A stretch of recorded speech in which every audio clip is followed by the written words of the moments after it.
هتدفع 500,000 جنيه وتستلم مني 4 جنود 18 عليهم علامة البي ام دبليو. هي الجنود غليت قوي كده؟ لا، انت اللي متهور. اسمع اللي بعده.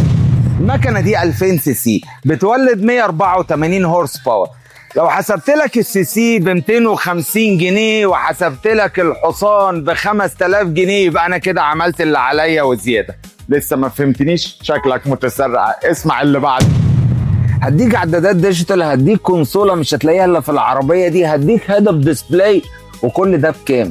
ب 250,000 جنيه بس. اوعى تفتكرني بقطع العربيه وبيعها. واسمع اللي بعده. فتحة سقف زي ما انت شايف كده، فرش جلد كامل بكراسي كهربائيه تلعب فيها براحتك، وكل ده ب 250,000 جنيه بس. ايه الكلام؟ فهمت ولا لسه تعبني؟ هديك اريال شارك بيجيب اف ام المريخ، ثمنه 80,000 جنيه بس. جمعت انا بعمل ايه؟ ولا تصلي على النبي؟ وقول لي، عرفت سعر العربيه ولا شكلك محتاس؟ شكلك محتاس.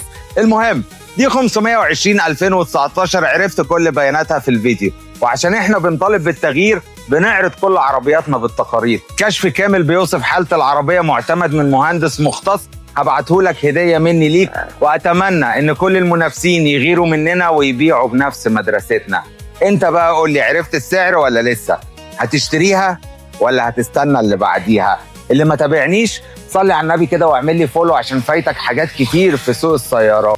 ولايك واكتب لي سعر العربية في الكومنتات لو انت برنس وعرفت، وشير عشان ناس غيرك اكتر تشوفها وتستفيد ويمكن تكون انت سبب البيع. احمد فاروق، اجانس اونلاين، والعقرب بيقول لك ده المكان، والاسم باتع موتور هو العنوان.